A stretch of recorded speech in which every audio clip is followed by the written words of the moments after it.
In this unit, we begin our examination of the inherent features of nouns, and particularly the features number and person. These features are morphosyntactic in all those languages where they can be shown to be involved in either agreement or government, but where such involvement cannot be found, we should label them as morphosemantic alone. A note of caution that this decision that these features are purely morphosemantic is usually difficult to make with any degree of certainty, and the tendency is cross-linguistically to treat these as morphosyntactic properties, even if they are not involved in agreement. The feature number is an inherent semantic feature. It's the grammatical category which encodes quantifications over entities denoted by nouns or nominal elements, and derives from the ability to perceive something as a token, an instance of a class of referent, and the ability to differentiate between one and more than one of instances of the reference. Many of the world's languages, however, do not only choose to make a one versus many distinction, denoted by singular or plural morphology, and mark dual, trial, and vocal values as well. The possible feature values of number are defined by Keyboard and Corbett, 2008, as the following. Singular number quantifies the denotation of the nominal referent by specifying that there is exactly one. That is, the item is an atom. The term singulative is often used. Very few languages actually mark the singular as in terms of morphology, and usually leave it to be unexpressed by morphological function. The plural denotes the nominal element as specifying that there are more than one. The meaning of the plural varies across according to the system in which it is embedded. If the system specifies dual, then the meaning of the value is restricted to more than two. If it specifies trial, then it is more than three.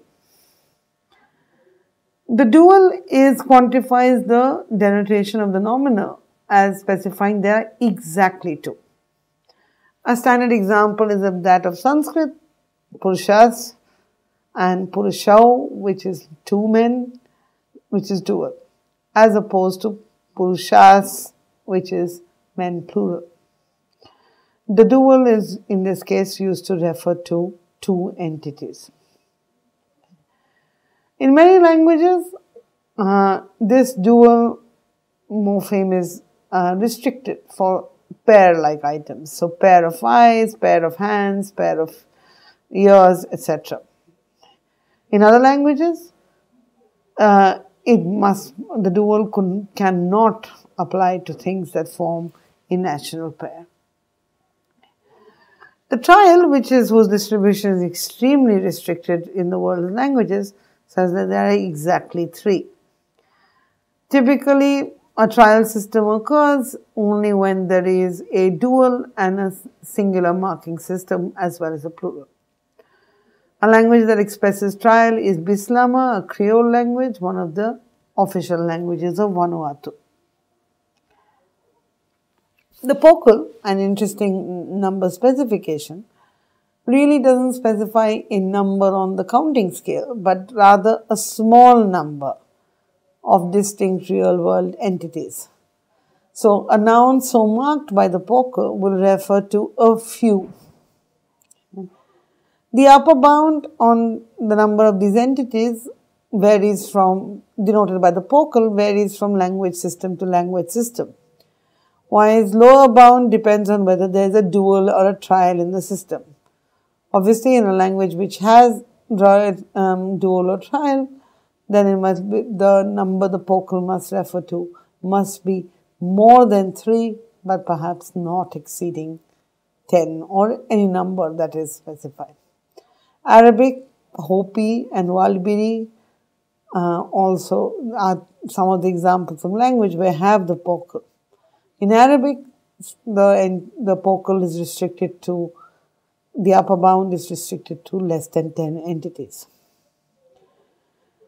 The greater vocal is only found in those languages which have the value vocal.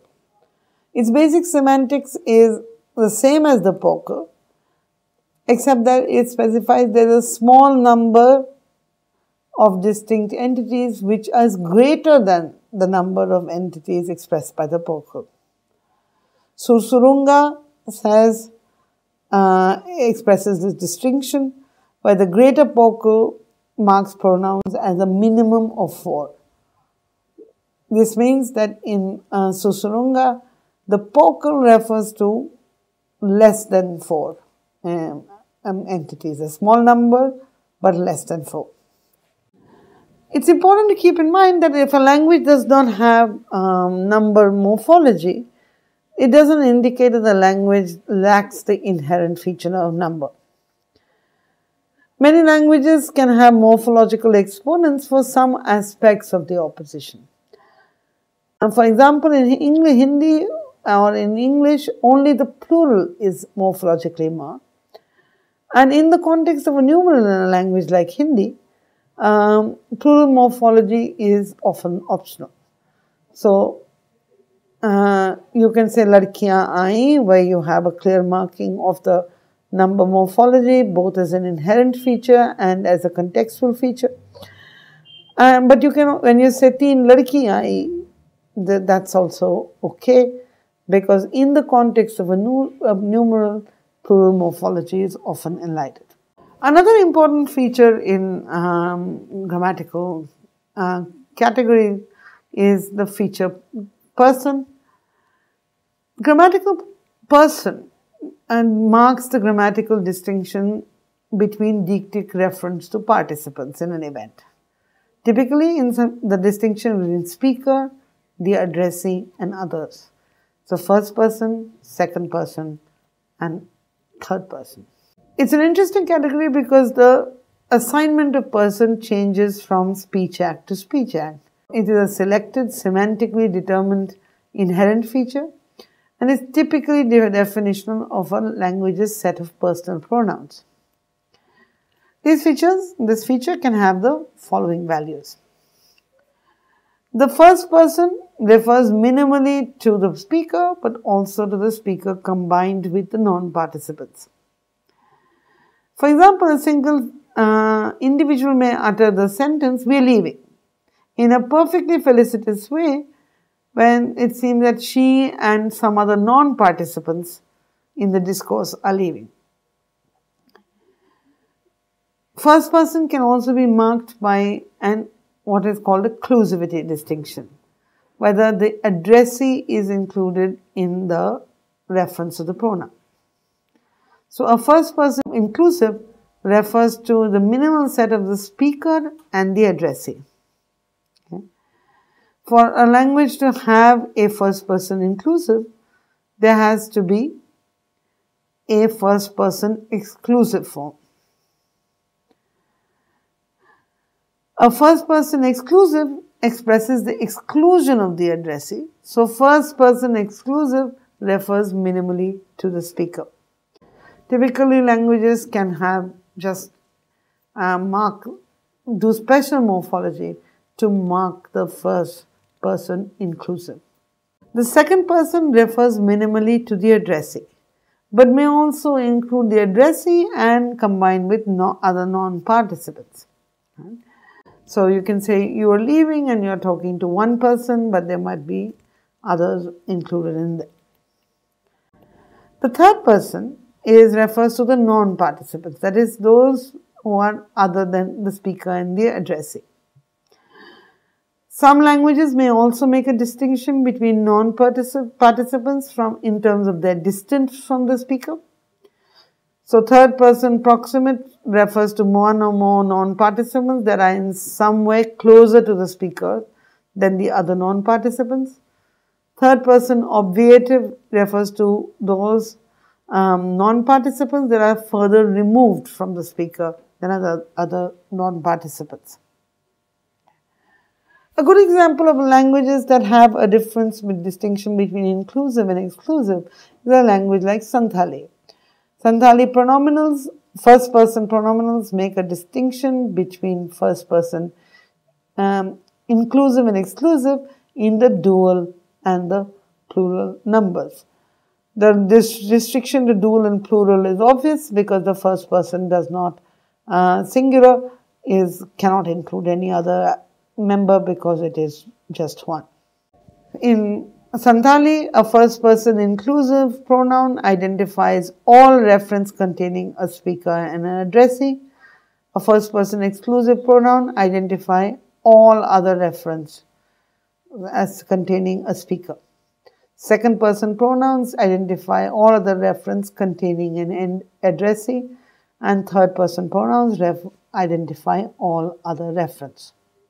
Now, pronominal systems can be captured through feature geometry. The most influential of the proposals in the literature is an influential paper by Heidi Harley and Elizabeth Ritter dating from 2002. With looking at pronouns, they say that pronouns may be considered as instantiating a geometry of three major monovalent or privative features: participants, individuation, and class, which by class refers to grammatical gender. In this system, third person is not a feature value of participants. That is, there is only speaker and addressee in the system of feature values. This idea dates back to work by Forchheimer and Benveniste. As Forchheimer puts it, that whoever does not act a role in the conversation is not really a participant, right? And as he says, remains in the great pool of the impersonal. The third person feature value therefore does not exist, so there is only just 1 and 2. There is some truth to this proposal. If you look at a language like Hindi, the third person pronouns are form identical, meaning identical to demonstratives. Right? And they do not mark formal features, notions of politeness or honorificity on third person. Harley and Ritter for syntactic geometry makes a distinction between a basic cut between participant features and individuation features. So a pronoun typologizes into two distinct sets of feature values: participant features and individuation. The participant feature, as I've said already, are only speaker and addressee.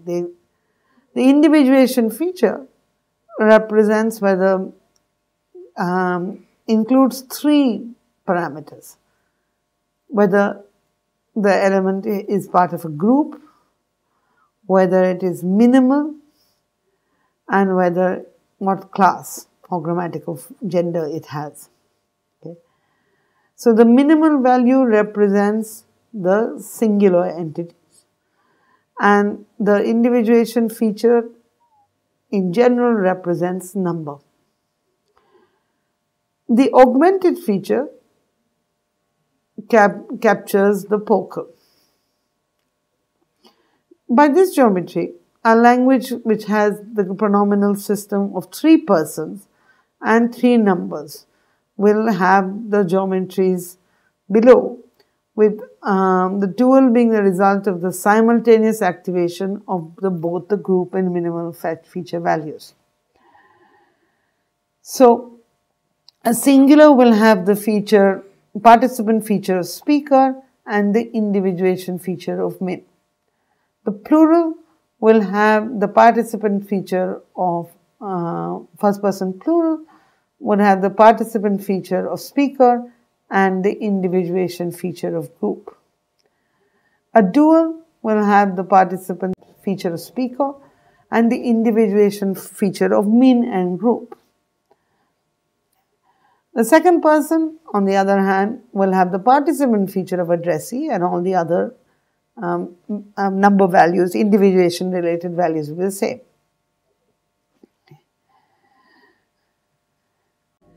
So now turning to a language with occlusivity distinction in the first person, what this involves is a simultaneous activation of the speaker and the addressee feature values.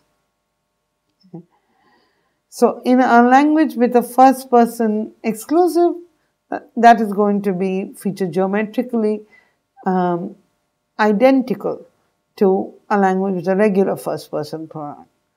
A first person inclusive, on the other hand, will have participant features of both speaker and addressee, and an individuation feature of min.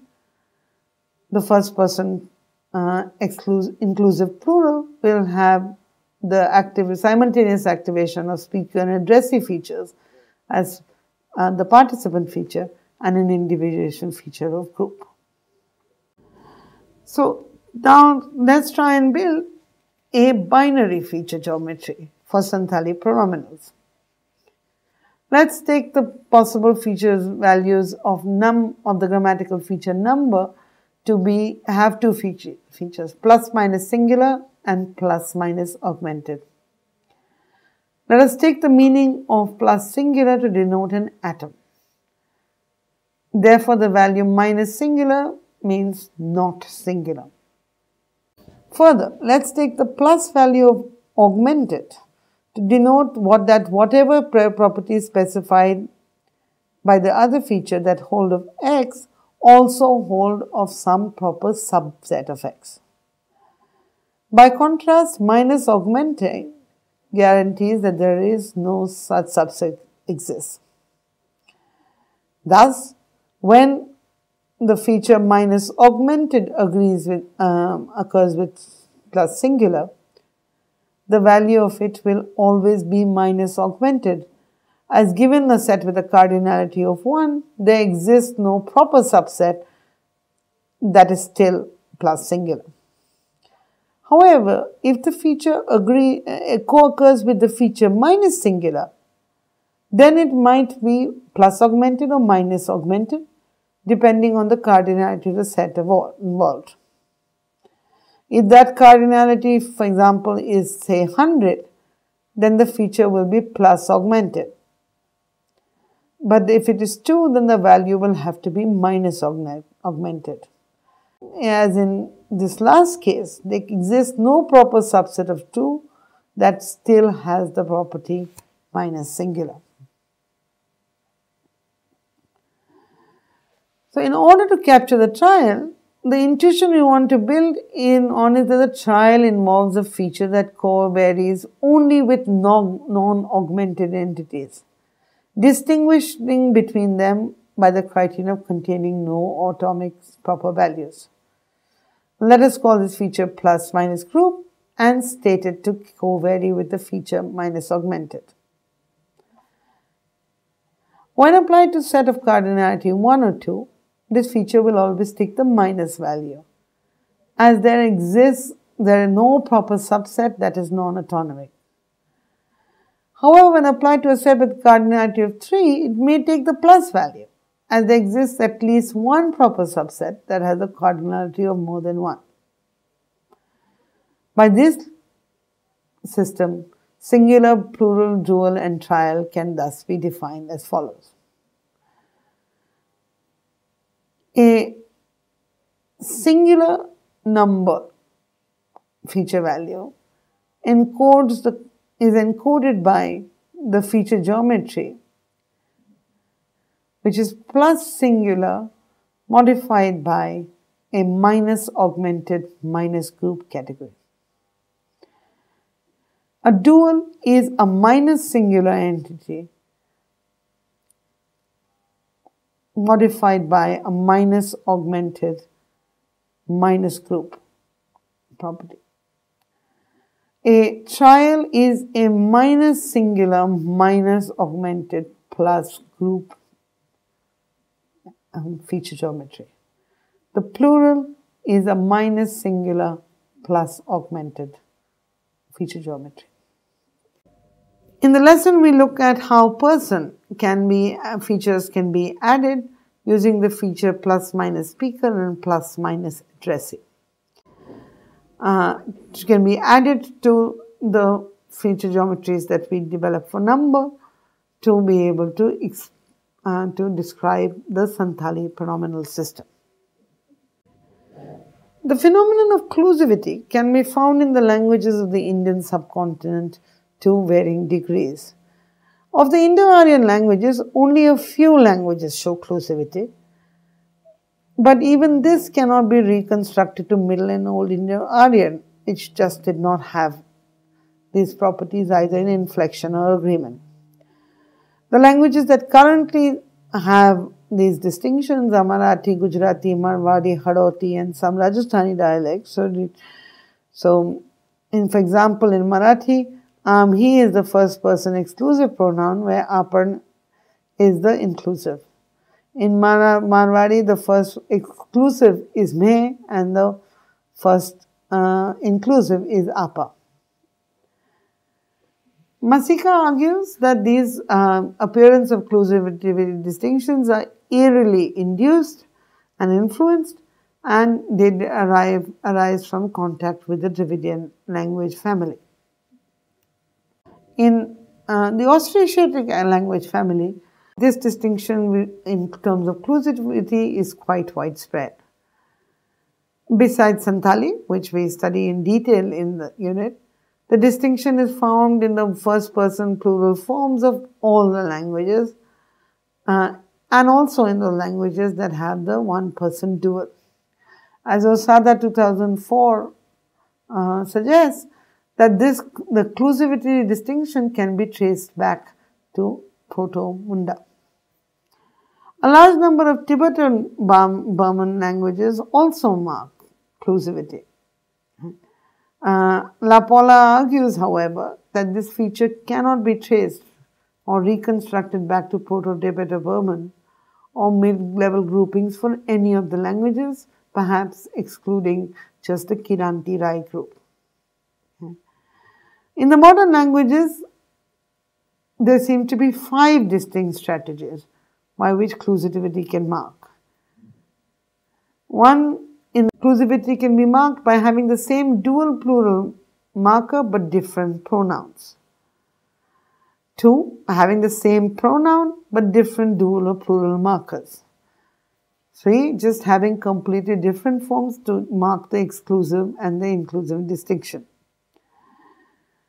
4, having a form which is a coalescence of the first and second person forms. So quite literally the simultaneous activation of the speaker and addressee nodes. Finally, there is another strategy, which is to add a special marker to the dual plural form for inclusive or exclusive. Finally, the majority of Dravidian languages also seem to include clusivity. So,